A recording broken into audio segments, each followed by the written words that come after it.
법정에 남은 이야기. 한국말이 서툴다는 이유로 아이를 키울 수 없을까? 본 영상은 실제 법원 판결을 바탕으로 이해를 돕기 위해 각색하여 구성한 이야기입니다. 각색 과정에서 일부 표현은 단순화되었을 수 있으며 보다 정확한 판결 내용은 댓글에 안내된 판결 전문을 참고해 주시기 바랍니다. 영상에 등장하는 인물은 실제 사건과 무관한 가상의 인물입니다. 어느 날 아이를 키우고 있던 엄마에게 이런 말이 돌아옵니다. 한국말이 서툴잖아. 아이는 한국 아빠가 키우는 게 낫지 않겠어? 여기서 질문 하나. 외국인 엄마가 한국어를 잘하지 못한다는 이유만으로 아이의 양육자로 부적합하다고 볼 수 있을까요? 그리고 또 하나. 이미 오랫동안 엄마가 평온하게 키워온 아이를 법원이 갑자기 아빠에게 넘기는 일은 어떤 경우에 가능한 걸까요? 오늘은 실제 대법원 판결을 바탕으로 한 가족의 이야기를 들려드리겠습니다. 베트남 출신의 린. 린은 한국인 남편 현우와 결혼한 뒤 한국에 들어와 함께 살기 시작했습니다.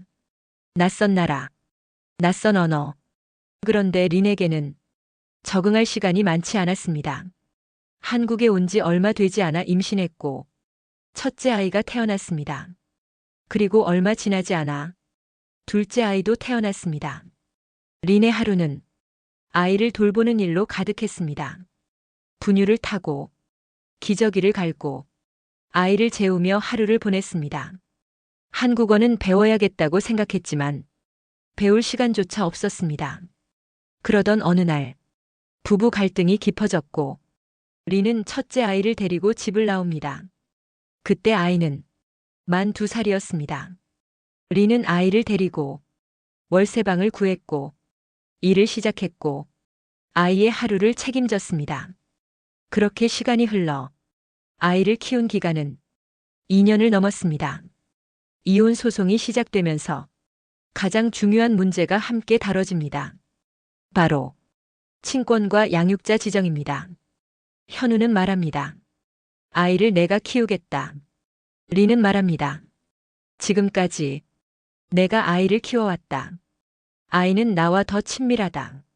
하지만 하급심 법원은 첫째 아이에 대해 아빠를 양육자로 지정합니다. 그 이유 중 하나는 린과 린의 어머니가 한국어 소통이 부족하다는 점이었습니다. 아이의 언어 습득과 학교 생활에 우려가 있다는 이유였습니다. 린은 받아들이기 어려웠습니다. 한국말이 완벽하지 않다는 이유로 아이를 빼앗긴다는 건 너무 가혹했기 때문입니다. 이 사건은 대법원으로 올라갑니다. 대법원은 아주 기본적인 질문부터 다시 던집니다. 양육자를 정할 때 가장 중요한 기준은 무엇인가?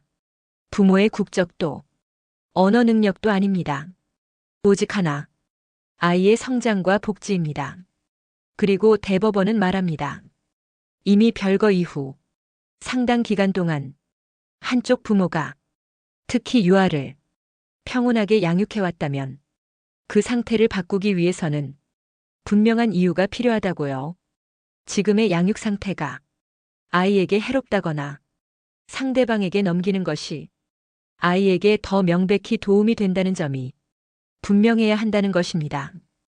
대법원은 또 하나의 현실적인 문제를 짚습니다. 설령 판결로 아빠를 양육자로 지정하더라도 아이를 실제로 데려오지 못하면 어떻게 되는가? 아이 스스로 거부하면 강제로 데려오는 것은 사실상 어렵습니다. 이 경우 판결과 현실이 어긋나게 됩니다. 양육자로 지정된 사람은 아이를 키우지 않으면서도 양육비 부담을 피할 수 있고 실제로 아이를 키우는 사람은 경제적 부담을 혼자 떠안게 됩니다. 이런 상황은 아이에게 결코 도움이 되지 않습니다. 그래서 대법원은 말합니다.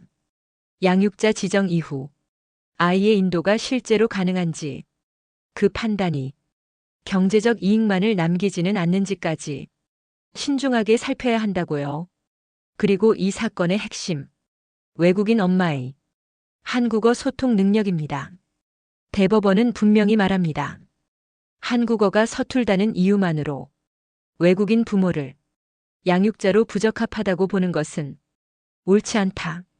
대한민국에는 공교육과 교육 환경이 갖춰져 있고 아이는 사회 속에서 한국어를 충분히 배울 수 있습니다. 오히려 부모의 모국어와 문화에 대한 이해는 아이의 자아 존중감 형성에 중요한 역할을 할 수 있습니다. 또한 리는 한국에 온 직후 임신과 출산을 반복하며 언어를 배울 시간이 부족했을 가능성이 큽니다. 현재 한국어가 부족하다고 해도 시간이 지나며 충분히 향상될 수 있다는 점을 간과해서는 안 된다고 대법원은 지적합니다. 결국 대법원의 결론은 이렇습니다. 첫째 아이에 대해 아빠를 양육자로 지정한 판단은 충분하지 않다.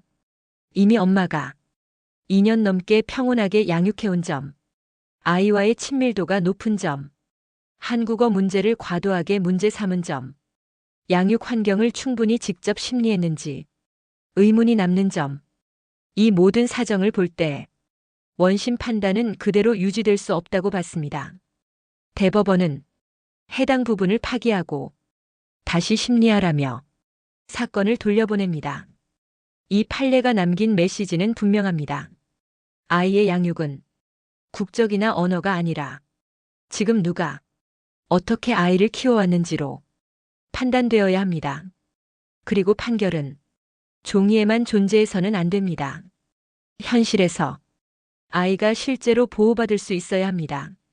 이 채널 법정에 남은 이야기는 실제 법원 판결을 바탕으로 누구나 이해할 수 있도록 이야기로 들려드립니다.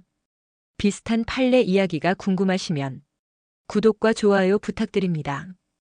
다음 영상에서 또 하나의 법정에 남은 이야기를 들려드리겠습니다. 감사합니다.